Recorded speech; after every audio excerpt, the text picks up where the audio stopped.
In today's video, it's going to be an exciting one because I'm going to bring you through a brand that I actually admire when it comes to the way that they're structuring their marketing. It's called Pet Lab Co. As you can see on your screen, they're absolutely killing it, doing between $10 and $20 million a month, right? So 9-figure scale. What I'm going to do in this video, it's very simple. I want to bring you through all of their funnels, their landing pages, their offers, their ads, so you understand why things are actually working. And then I'm going to tell you how we are implementing the same exact things for our own 7 and 8-figure clients that we're currently managing. If you are a new viewer, my name is Brando. I actively work with 8-figure clients, kind of like this one, where just in one day in October, they did over $56,000 in a single day. I'm just showing you this so you understand the type of caliber of clients that we're typically used to working with and the data that we have access to on a day-to-day basis. So just to set expectations for this video, I want to start out by breaking down the funnel, breaking down all of their ads, and then I'm going to show you a couple extra things, so make sure to stick until the end. So first of all, I'm going to start by breaking down, as I said, their entire funnel.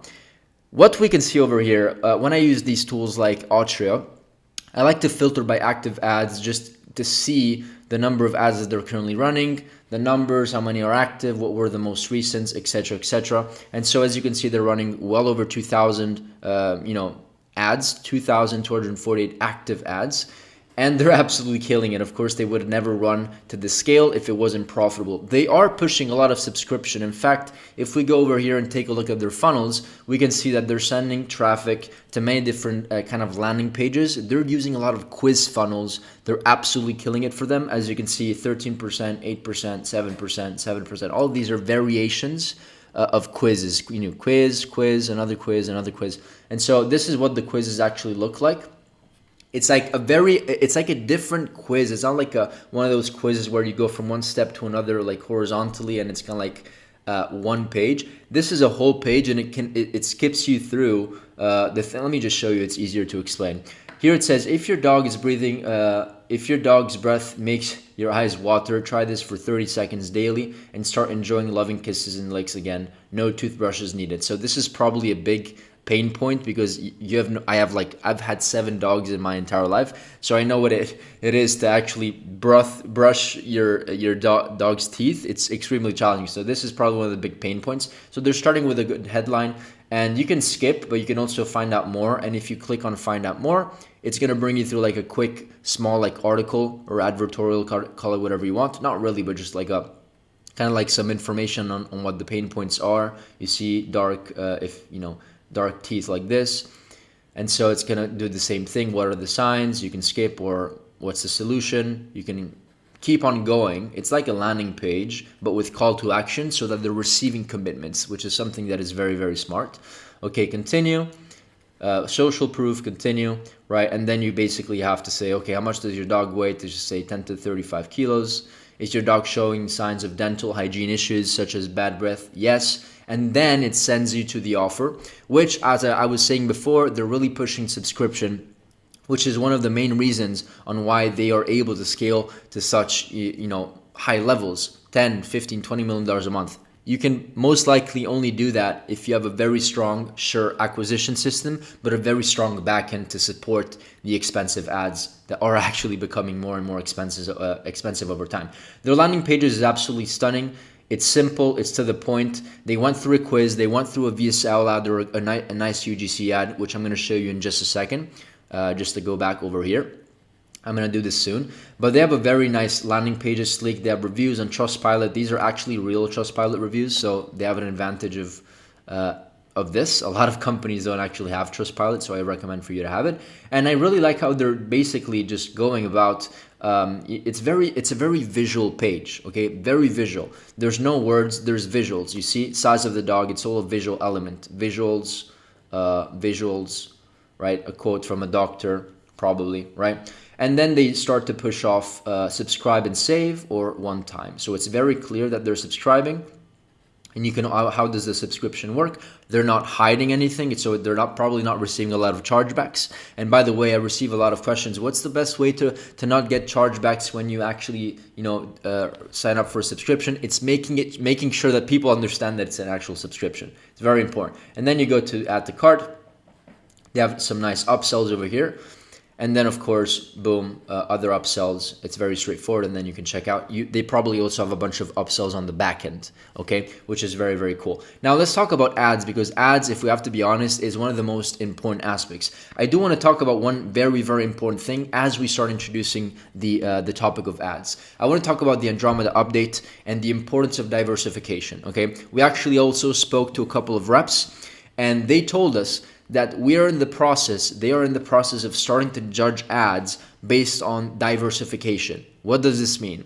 It means that if you have one winning concept, let's call it this one over here, and all you do is like change the CTA or change like a small little component, change the ad copy, change the headline, or change maybe just a component of a video, I'm not saying you shouldn't do that right now, because we still do iterations on like winning hooks or like switching hooks from one hook to another. That's really important. But you have to start diversifying further, because all of these ads will, in some cases, based on the differentiation between one iteration and another, will be seen as one bucket and essentially the same exact ad. And what can happen in some cases, at least this is what the rep, and we only speak the reps that know what they're talking about, said, and he said that more likely to be shown to the same audience, right? These iterations are more likely to be shown to the same audience. What does this mean? It means that if you're going after like a top of funnel ad, your top of funnel will be squeezed to just limited to like maybe certain types of audiences instead of like massive scale. So in order to combat this, sure, do the iterations. They're very, very important. It's actually what is going to allow you and help you to scale. But diversify also your iterations as much as you can, because we're in this process where maybe your current scenario, and I know this, is maybe you're doing iterations or doing one or two types of concepts, and they are definitely not doing one or two types of concepts. I'm going to show you some examples of how different their iterations and their kind of like video ads are. But not to get out of topic here, going back to this, the improved scenario here is to actually diversify not only through iterations, but also through other creative concepts. Testing things like, just to show you what I have here, like POVs, before and afters, ASMRs, AI songs, reaction videos, unboxing videos, text overlays. And we actually noticed that some of our clients were actually, whenever we approached them and we started working together, they were doing a lot of not only iterations, but a lot of concepts that look something like that: one VSL or an image ad, and that's it. Like that's all they were doing. As soon as we hopped into the account, we actually started doing something that I think is very smart. Let me just skip this. We started getting their best winning iterations of their VSLs and just the VSL concept in general. We started breaking down what was actually working on that concept. What does that mean? If the VSL was working, next step is to identify why it was working. So understanding what avatar was targeting, they were targeting what angle they were also targeting, what was the hook, and what was the type of concept. In this case, it was a storytelling VSL that was like the best spender. And so what we did to diversify while keeping the elements that made the ad profitable was do like this. We basically created a new concept. We went on TikTok. We also found a super viral carousel video, as you can see here. 400 or 361,000 likes, a lot of comments, a lot of saves. I think this, let me just show you very quickly. I think they have like a lot of different saves. And so what we're trying to do is identify trends that are working right now in the market, like on TikTok or on social media.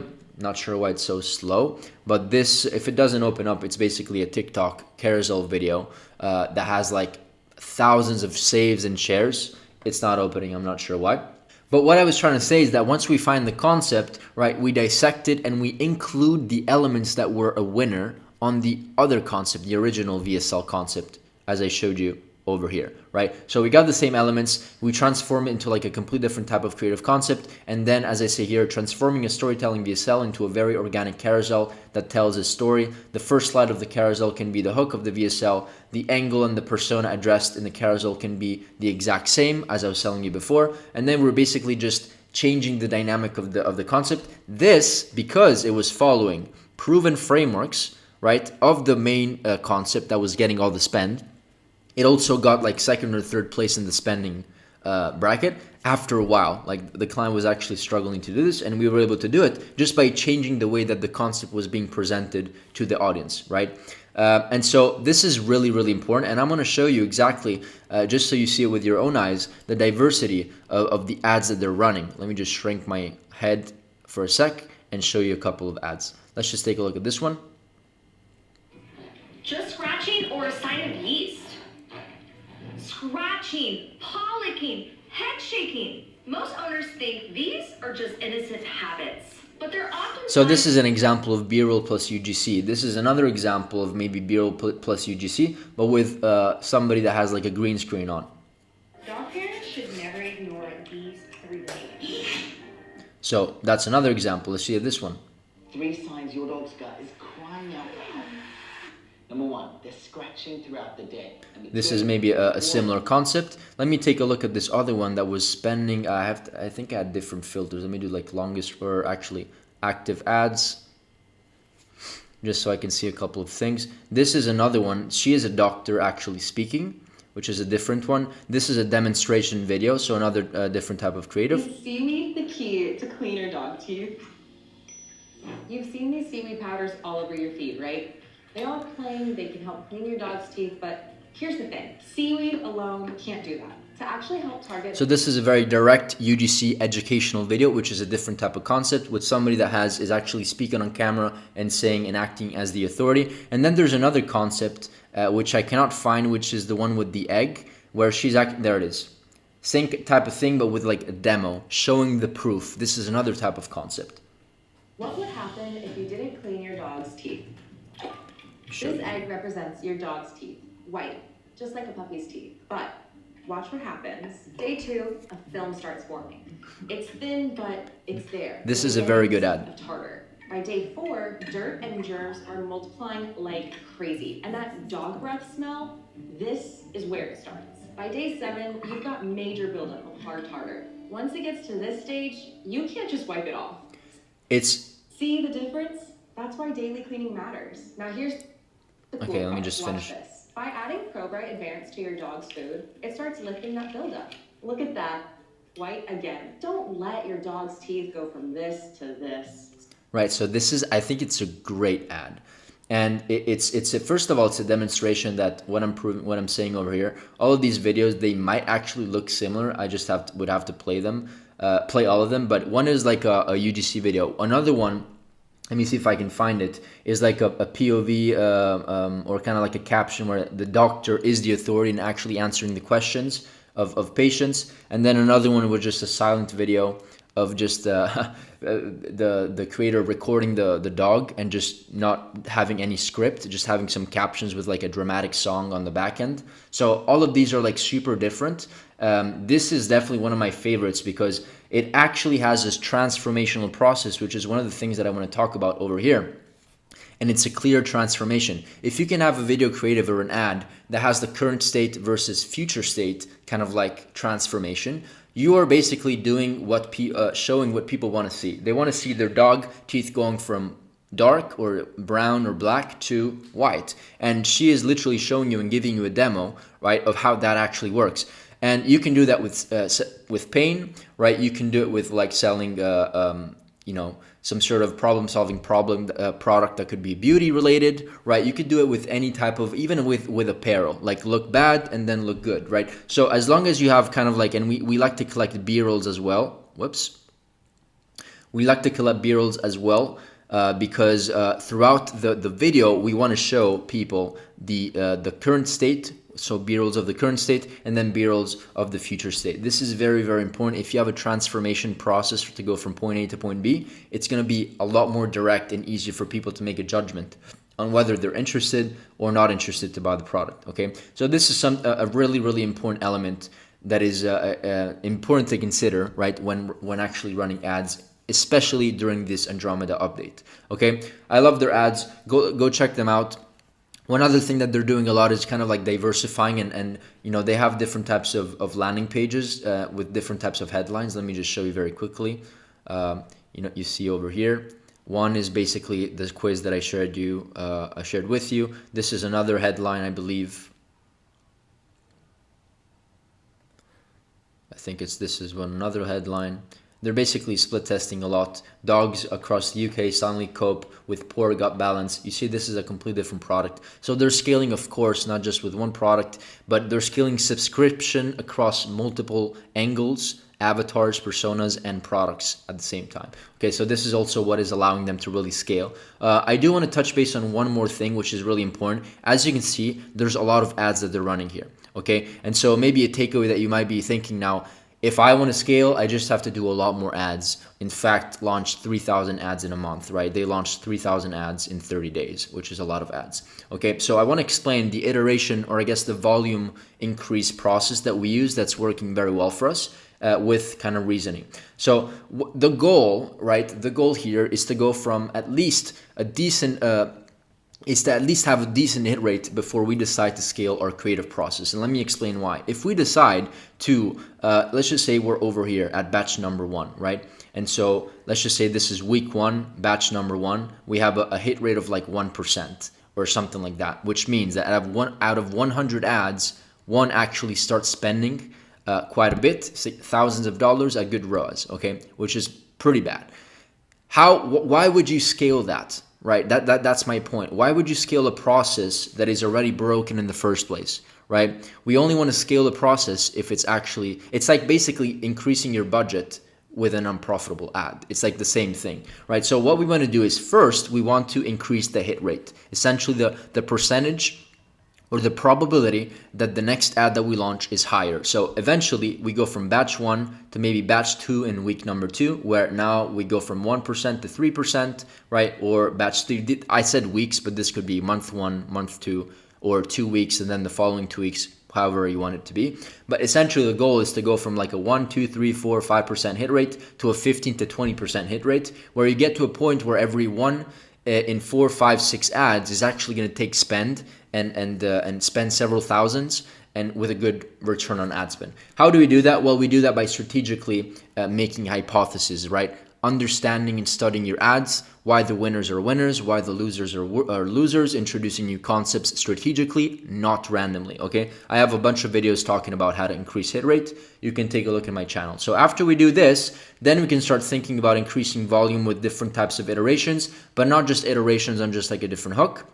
We want to do also iterations on different concepts, right? Because of the diversification that I was talking about before. And so typically these iteration allows you to increase volume, have a higher chance of finding a new spender, and it also prolongs the life of a winner. So if you have a winner that does 500K a month, now it's prolonging it and adding an extra revenue stream to it, or at least maintaining its performance so that it doesn't die in the next month or week, if you know what I mean. So this is how you should start thinking about creative volume. Only scale once you have a process that is scalable. We typically mostly scale with iterations, okay? We don't scale with just randomly not doing the research, or like every single concept and batch that we try to launch for our clients, it's backed by reasoning, hypothesis, and everything that I said before. Once we crack the code with the hit rate, then we decide to scale volume even more, okay? Hopefully this makes sense. If there's one last thing, an observation that I noticed analyzing a $10 to $20 million a month brand,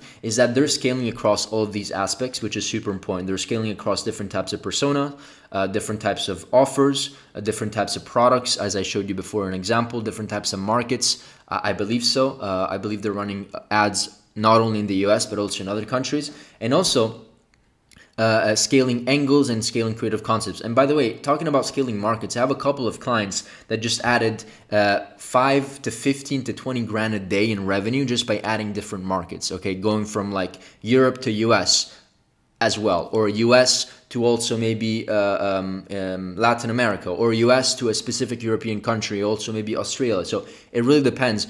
Every market has kind of like their own way of going about it. But if something is working well in Australia or in the United States, it can obviously mean that if you shift that same marketing principle into European countries or just Europe in general, it could work as well, or maybe even better, right? You don't know, you have to test it, right? What I would do to scale is that you get the best ads of the US, and then you just translate them to the language in Europe or whatever you're selling to.